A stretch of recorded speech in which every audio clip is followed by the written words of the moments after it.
রোশনাইয়ের সাথে হওয়া অন্যায়ের প্রতিবাদ করল গুরুজি। সম্পূর্ণ জানতে ভিডিওটিতে একটি লাইক করে দেখতে থাকো।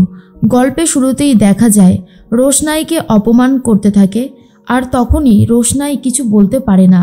কিছু ছেলে ছিল যারা রোশনাইয়ের ভালো চায়, তারা গুরুজিকে সত্যিটা বলে দেয় আর বলে এই রোশনাই বলে মেয়েটাকে এরা অনেকক্ষণ থেকে অপমান করছে।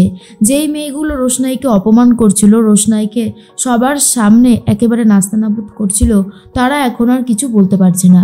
গুরুজি তো প্রতিবাদ করে আর বলে তোমরা না এখানে নাচ করতে এসেছো, এত কূটনীতিগিরি করলে তোমরা নাচ করবে কি করে? তোমরা এইভাবে অন্য একজন মানুষকে অপমান করতে পারো না, তার কোনো অধিকারই কিন্তু তোমাদের নেই। তখন সেই মেয়েগুলো বলে স্যার আপনি কিন্তু আমাদেরকে ভুল বুঝছেন। তখনই গুরুজি বলে ভুল বুঝছি? এই তো এরা এখানে দাঁড়িয়ে একদম সত্যি কথাগুলোই বলছে বলে আমার মনে হয়, ওরা কোনো মিথ্যে কথা বলছে না। রোশনাই তুমি এবারে কিছু বলো তো। রোশনাই তখন বলে আমি কি বলবো গুরুজি, আমি তো বুঝতে পারছি না। এরপরেই গুরুজি জিজ্ঞেস করে এরা সত্যি বলছে না মিথ্যে বলছে? তখনই রোশনাই বলে হ্যাঁ এটা ঠিকই, ওরা আমাকে অনেকবার ধরেই অপ্রস্তুত করার চেষ্টা করছিল। আমি কারোর বিরুদ্ধে অভিযোগ জানাচ্ছি না, তবে এটা সত্যি। এর মধ্যেই গুরুজি তো খুব রেগে যায় আর বলে কখনো কোনো মানুষকে এইভাবে অপমান করবে না, এটা একদমই ঠিক না, বুঝতে পেরেছো? এটা কিন্তু ঠিক হচ্ছে না। তখন মেয়েগুলো আর কিছু বলতে পারছে না। রোশনাইয়ের ওপর প্রচণ্ড রেগে যায় আর বলে এই মেয়েটার জন্য গুরুজি আমাদেরকে কথা শোনাচ্ছে, সব কিছু হয়েছে এই মেয়েটার জন্য, এই মেয়েটাকে আমরা কখনো ছেড়ে দেব না। তার মধ্যেই তখন মাধবীলতার বাড়িতে তো চলে গেছে বড় মা, তারপরে আরণ্যকের ঠাম্মি আর দাদু। ছোটুর সাথে মাধবীলতার বিয়েটা দেবে বলে উঠে পড়ে লেগেছে, কিন্তু মাধবীলতা ক্লিয়ারলি জানিয়ে দেয় ছোটুর মতো মানুষকে সে বিয়ে করতে পারবে না, কারণ ছোটু খুব অসৎ। তখনই ঠাম্মি প্রোটেস্ট করে বলে মাধবীলতা তুমি আর যাই বলো না কেন, আমার ছেলেকে অসৎ বলো না, ও কখনোই অসতের মতন কোনো কাজ করেছে বলে আমার মনে হয় না। ও খুব ভালো, হ্যাঁ কয়েকটা পয়সা কম ইনকাম করে ঠিকই, কিন্তু রোজগার কম থাকলেই তাকে এরকমভাবে অপমান করো না। তখন মাধবীলতা বলে সোনামা তুমি আমাকে ভুল বুঝছো, আমি কিন্তু কখনো এইভাবে অপমান করতে ওনাকে চাইনি। ওরা উনি যা করেছেন, তারপরে আমি সত্যিটা আর কি করে চেপে রাখি? বড় মা বলে কি করেছে ছোটু, আমাদেরকে বলো, না হলে আমরা বুঝবো কি করে?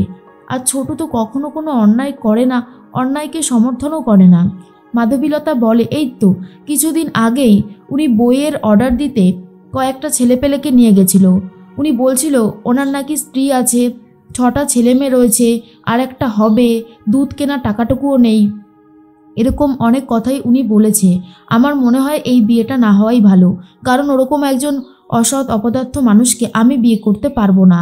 এটা শোনার পর তো ঠাম্মির অনেক খারাপ লাগে আর বলে তুমি দয়া করে আমার সামনে আমার ছেলেকে এত কটু কথা বলো না, এগুলো আমি একদমই মেনে নিতে পারছি না মাধবীলতা।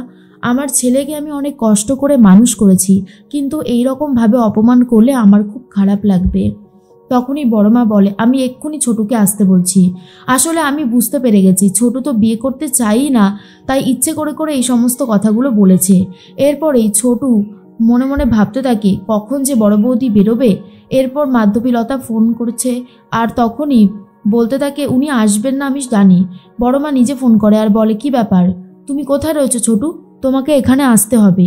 কিন্তু ছোট তো একদমই যেতে চায় না আর বলে বড় বৌদি আমি একদম যেতে চাইছি না, তোমরা চলে এসো না।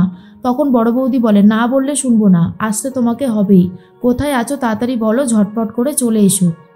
ছোটু তখন ভাবে ওরা যখন বলেছে তখন তো যেতেই হবে। মাধবীলতা বলে সোনামা তোমার ছেলে কিন্তু সত্যি অনেক মিথ্যে কথা বলে, আর এরকম একজন মানুষের সাথে কি সারা জীবন কাটানো যায় তুমি বলো না? বড়মা বলে আমি তো বলছি ও বিয়ে করবে না বলেই এই সমস্ত কথা বলেছে, এছাড়া আর কিচ্ছু নয়। এরপর মাধবীলতার বাবাও বলে যে ছোটু সত্যি ভালো ছেলে, এটা তো অস্বীকার করা যায় না, আর ওর মনে কোনো পাপ নেই, ও সবটা স্বীকার করে। এদিকে দেখা যায় যে গুরুজি রোশনাইকে বলে তুমি যাও গিয়ে রান্নাগুলো সেরে নাও, আমি কিন্তু খুব তাড়াতাড়ি খাবো। এরপর রোশনাই বলে সব কিছু করা হয়ে গেছে, আপনি যখনই বলবেন আমি খাবারগুলো গরম গরম করে দিয়ে দেবো। এরপরেই গুরুজি বলে এই শোনো, তুমি তো দেখছি ভালোই সব কিছু জানো, তুমি ওদেরকে কিছু শেখাতে পারবে? এরা যা করছে এরপর রোশনাই বলে, আপনি যদি আমাকে কিছু শেখান আমি ওকে অবশ্যই শেখাতে পারবো। এরপর গুরুজি বলে, ঠিক আছে, আমি তোমাকে অনেক কিছু শেখাতে পারবো, তুমি এদেরকে বাকি সময় একটু শিখিয়ে দেবে। কিন্তু মেয়েগুলো রোশনাইয়ের থেকে শেখা তো দূরের কথা, রোশনাইকে একদমই সহ্য করতে পারে না আর বলে এই মেয়েটাকে এখান থেকে তাড়াতে হবে। কিন্তু গুরুজি বুঝে যায় যে রোশনাইয়ের মধ্যে ট্যালেন্ট আছে।